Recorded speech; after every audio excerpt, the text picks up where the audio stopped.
Alors bonjour à tous et bienvenue dans cette nouvelle vidéo. Donc aujourd'hui nous allons parler du pervers narcissique et de pourquoi celui-ci ne veut pas que vous ayez un animal domestique.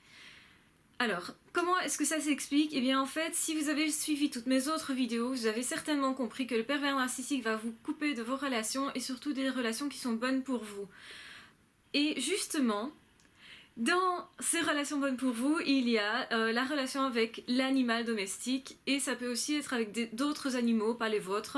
Ça peut être aussi des animaux non domestiques entre guillemets, donc plus exotiques et qui vous apportent en fait quelque chose. Quand le pervers narcissique remarque que ça vous gratifie d'avoir cette relation-là, que justement vous en avez de l'amour, parce qu'il faut parler, il faut appeler les choses par leur nom, un contact avec un animal peut être une relation d'amour, et donc du coup le pervers narcissique va attaquer ça, puisque lui ne peut pas se nourrir de la relation avec l'animal, et vous remarquerez certainement que beaucoup d'animaux d'ailleurs fuient les pervers narcissiques. J'avais parlé des enfants en bas âge, et bien vous retrouvez cet instinct-là exactement aussi chez les animaux. Donc autrement dit, l'autre a une sorte d'instinct et quand on écoute vraiment ce que l'on ressent plutôt que de raisonner, on a plus tendance du coup à fuir le pervers narcissique. Et d'ailleurs, si vous vous souvenez de votre premier contact avec le pervers narcissique, si c'est quelqu'un d'extérieur avec votre famille, dans ce cas-là, vous vous souvenez certainement des premiers contacts où vous avez senti un malaise au minimum et au maximum l'envie de fuir, de vous échapper, l'impression vraiment qu'on en voulait à votre sécurité, à votre vie. Donc ça peut être extrême comme sensation et du coup c'est ce que l'animal la plupart du temps doit ressentir puisqu'on le voit effectivement prendre ses jambes à son cou, se cacher, ne pas vouloir de relation avec le pervers narcissique ou parfois l'agresser. Je parle par exemple d'un chat qui irait directement agresser le pervers narcissique pour lui mettre un coup de griffe. Des choses comme ça, ce sont des choses que l'on voit régulièrement par rapport au pervers narcissique. Et ça s'explique justement parce que le pervers narcissique n'est pas quelqu'un qui peut accueillir l'animal de la même façon qu'il n'accueille pas les autres êtres humains, qu'il n'identifie pas l'autre comme un sujet.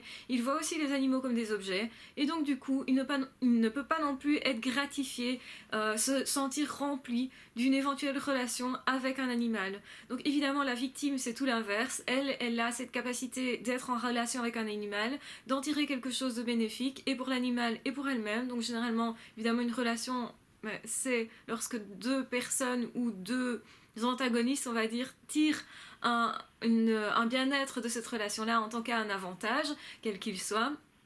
Et donc on va remarquer que l'animal va se diriger vers les personnes qui généralement vont être les plus réceptifs et les plus accueillants aussi. Donc c'est-à-dire que si vous commencez à nourrir un animal, il est évident que l'animal va comprendre que vous lui voulez du bien et du coup va interpréter sous le couvert de cette nourriture justement voilà, un acte de gentillesse et donc va le pousser en fait à aller davantage vers cette personne-là puisque cette personne-là l'autorise en tout cas à survivre, l'aide à survivre et du coup c'est forcément interprété aussi comme un acte d'amour, comme un acte de relation et donc forcément le pervers narcissique peut se comporter de façon bizarre avec les animaux. Vous pouvez très bien voir un pervers narcissique qui va malmener des animaux. C'est pas du tout un fait anodin, au contraire ça doit vous mettre la puce à l'oreille, ça doit vous faire réagir et parfois on voit certaines personnes effectivement qui ne réagissent qu'à partir du moment où ils voient l'action de ce pervers narcissique où il le voit porter sur quelqu'un d'autre ou sur un animal justement. Donc c'est à ce moment-là que la personne peut avoir une prise de conscience, que la victime va avoir une prise de conscience par rapport à son comportement qui est anormal, va sentir en tout cas qu'il y a quelque chose qui ne se fait pas dans cette relation avec cet animal et malheureusement, beaucoup vont aussi interpréter ça comme quelque chose de pas très grave, puisqu'un animal, souvent certaines personnes disent que ce n'est pas comme un être humain, que ce n'est pas si important, etc.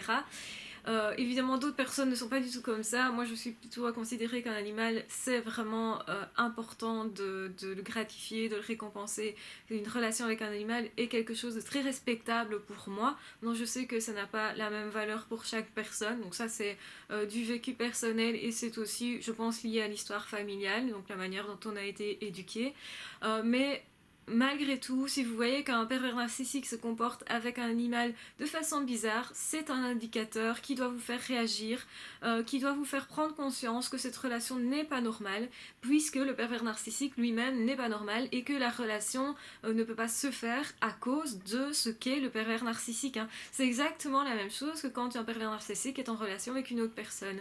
Donc il fait du tort à l'autre et il fait du coup du tort à l'animal, et cet animal va ressentir ce tort-là de façon beaucoup plus instinctive, puisque l'animal, le sait tous, et fonctionne plus sur des modes peut-être plus basiques, et nous, en tant qu'être humain, on a peut-être perdu justement cette capacité-là, qui est d'écouter son corps, d'écouter son instinct, d'écouter sa petite voix intérieure, qui nous dit généralement ne va pas vers cette personne-là, il est mauvais pour toi ou elle est mauvaise pour toi, tu es en train de te faire détruire. Et souvent, comme tout est un peu flou et qu'à certains moments le pervers narcissique vous gratifie, mais juste pour vous détruire ensuite, mais il vous gratifie quand même, ça crée un trouble en vous qui fait que vous ne savez pas exactement ce que veut cette personne-là. En fait, vous le ressentez clairement ce que veut cette personne-là. L'animal le ressent clairement, mais il n'a pas les mots, et du coup, il ne se fie vraiment qu'au physique, qu'à ce qui est visible, qu'à l'action du pervers narcissique, et c'est pour ça que la plupart des animaux vont les fuir. Ou en tout cas vont aller se cacher quand ils vont les voir, parfois vont les agresser comme je le disais au début de cette vidéo. Donc ça c'est vraiment un indicateur. Alors pourquoi est-ce que le pervers narcissique ne veut pas que vous ayez ces contacts là? Il sait, il le voit en fait que ça a un bon impact sur vous. Quand vous avez un contact avec un animal qui est gratifiant, c'est une forme d'amour, c'est une forme de relation, et le pervers narcissique veut vous isoler, veut vous fragiliser et veut justement vous voir vous dégrader, et du coup il ne va pas permettre en fait que cette relation qui est bonne pour vous se poursuive. Donc soit il ne va pas l'autoriser tout simplement en vous interdisant d'avoir un animal à la maison, par exemple. Si c'est un conjoint par exemple, on voit ce cas de figure où il interdit à l'autre, non parce que soi-disant je suis allergique, alors qu'il est devenu allergique dans la minute même, hein, qu'il n'y a pas du tout d'allergie, mais c'est pour vous empêcher d'avoir cette relation, ou non parce que ça salit, ou non pour X raisons, enfin bref. De toute façon, il ne vous autorise pas cette relation-là qui pourrait vous faire du bien, justement, qui pourrait faire que vous soyez mieux dans votre peau, et c'est justement ce qu'il ne vise pas. Il veut vous dégrader, il veut avoir du pouvoir sur vous, donc il veut voir qu'il a un pouvoir, qu'il a un impact, et pour ça, il faut évidemment retirer tout ce qui vous fait du bien pour qu'il y ait un impact plus vite sur votre morale. Et quand je parle d'impact, évidemment, c'est quelque chose de négatif, quelque chose qui ne va pas dans votre intérêt, quelque chose qui vous détruit, autrement dit. Donc voilà pourquoi le pervers narcissique souvent vous empêche d'avoir des animaux, mais vous empêche aussi d'avoir contact avec des animaux. Donc c'est-à-dire si vous avez un contact avec un animal à l'extérieur de la maison, il va essayer de vous empêcher de voir cette personne, d'aller justement à cet endroit-là, justement pour les mêmes raisons, pour ne pas que vous ayez un contact, même s'il est minime, c'est quand même quelque chose qui va vous permettre d'être mieux dans votre peau, et du coup c'est pas ce qu'il vise.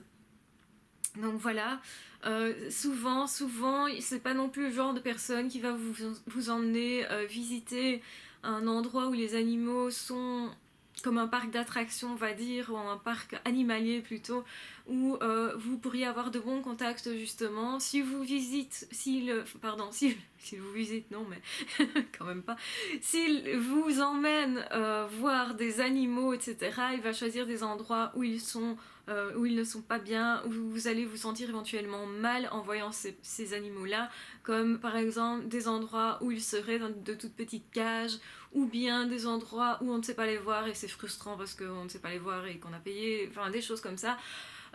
Voilà, enfin le pervers narcissique de toute façon vise à vous frustrer, donc toutes les frustrations sont bonnes à prendre pour lui, donc c'est-à-dire que si vous aimez les animaux, il va essayer de vous convaincre que soit vous ne les aimez pas, ou soit que vous ne pouvez pas avoir contact, et de toute façon ne va pas vous permettre de vous apporter la joie de vivre que vous pourriez avoir justement par contact des animaux.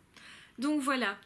J'espère que cette vidéo vous aura plu, qu'elle vous aura aidé à comprendre un petit peu plus le pervers narcissique. Donc n'hésitez pas à aller voir les autres vidéos pour avoir d'autres infos, notamment sur les petits enfants, sur les relations parents-enfants, enfin voilà, les relations de couple, etc. J'ai déjà parlé de beaucoup de choses concernant les pervers narcissiques.